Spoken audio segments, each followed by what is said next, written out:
গলা দিয়ে গা ধুলাম, কি বেরিয়ে গেছে একটা দুটো একটু হবেই, রোদে যাওয়া, শপিং করে বেরিয়েছে। তো যাই হোক, রনি এখনই শ্বেতাদিদেরকে রেখে আসলাম, চলে এসেছে, ওরাও চলে গেল শ্বেতাদিরা। বাবু তো এখানে ফটো তুলতে ব্যস্ত। এখানে রনি আছে, ওই যে রনি ওইখানে বসে আছে, এই যে। চলো এখানে এখন কফি নিয়ে নিয়েছি রনির হাতের স্পেশাল। এটা কিসের বিস্কিট বলছিলেন কি যেন? চালের গুঁড়োর বিস্কিট। এটা হলো মাংসের সিঙ্গারা।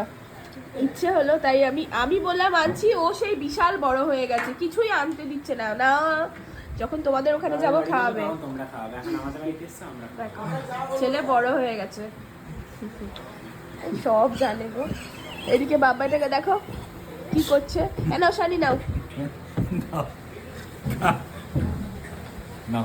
নাও শানি বিস্কিট। এই চা না, বিস্কিট খাবে নাকি?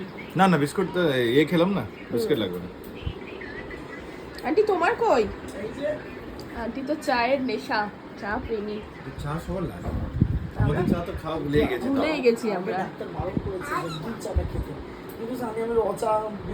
সকালে রচা খাবো, সকালে চা খেলে। আন্টি এখন আরুষকে ভাত দিয়ে দিয়েছে, আরুষকে খাওয়াচ্ছি। আর ও দেখো সেই গোলবালিশ নিয়ে আলিশান ভাবে আরামসে খাচ্ছে। আর ওদিকে তো রানাদার সাথে ওর আব্বু ঘুরতেই গেছে।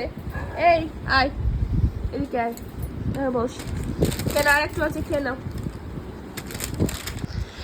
এখানে তোমাদের দাদা ভাই আর রানাদা দুজন মিলে ঘুরতে বেরিয়েছে, মানে ওদের বাড়ির আশপাশে জায়গাটা একটু দেখতে বেরিয়েছে। তো দমদম জায়গা মানেই তো বেশ ভালোই। আর এখানে দেখো পুকুর পাড়ে কি সুন্দর আউল না, ভালোই লাগছে সবাই বসে গল্প করার জন্য, বেস্ট।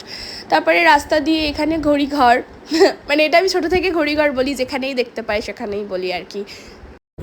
এখন একটু আমরা আইসক্রিম এনজয় করছি। আমার গলা এমনিতেই বসে গেছে, তারপরে আবার ঠান্ডা ঠান্ডা খেয়ে খেয়ে গলা বসে গেল বলো।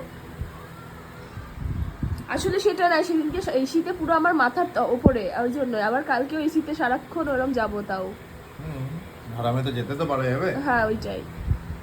আন্টি তুমি দিয়েছো? অল্প বড়া বসা। না না, তাহলে সাবধানে খাও বাবু।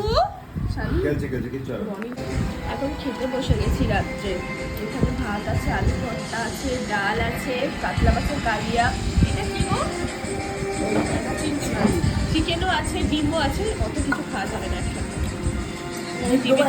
না একদম না বাবা, কি দারুণ লাগছে টিভির সামনে, একদম মনে হচ্ছে সেই টিভি।